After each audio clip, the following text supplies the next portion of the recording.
بسم اللہ الرحمن الرحیم، السلام علیکم۔ مشکلات کے حل کے لیے آیت الکرسی کا یہ وظیفہ بہت زیادہ مؤثر ہے۔ دوستو، اگر آپ کو کوئی ایسی مشکل پیش آ گئی ہو جس کا کوئی حل ممکن نہ ہو اور آپ بہت زیادہ پریشان ہو کہ اب یہ مشکل میری کیسے آسان ہوگی، تو آپ آیت الکرسی کا یہ وظیفہ اس طریقے سے کریں، انشاءاللہ تعالی اللہ کے حکم سے آپ کی مشکل حل ہوگی، آپ کی مشکل آسان ہوگی۔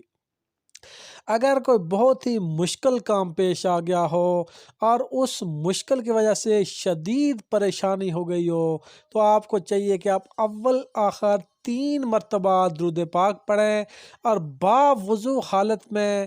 قبلہ رخ ہو کر بیٹھ جائیں، اور ایک وقت آپ مقرر کر لیں، اس میں آپ نے یہ وظیفہ کرنا ہے اور 100 بار آیت الکرسی پڑھیں۔ اس کے بعد بارگاہ الہی میں مشکل کے حل کے لیے دعا مانگیں، انشاءاللہ تعالی وہ مشکل آپ کی آسان ہوگی۔ کوئی ایک وقت آپ مقرر کر لیں، باوضو حالت میں بیٹھیں، اول آخر 3 مرتبہ درود پاک پڑھیں اور 100 مرتبہ آیت الکرسی پڑھنے کے بعد خالص نیت سے گڑ گڑا کر اپنے رب سے دعا مانگیں، انشاءاللہ تعالی آپ کی مشکل ضرور آسان ہوگی۔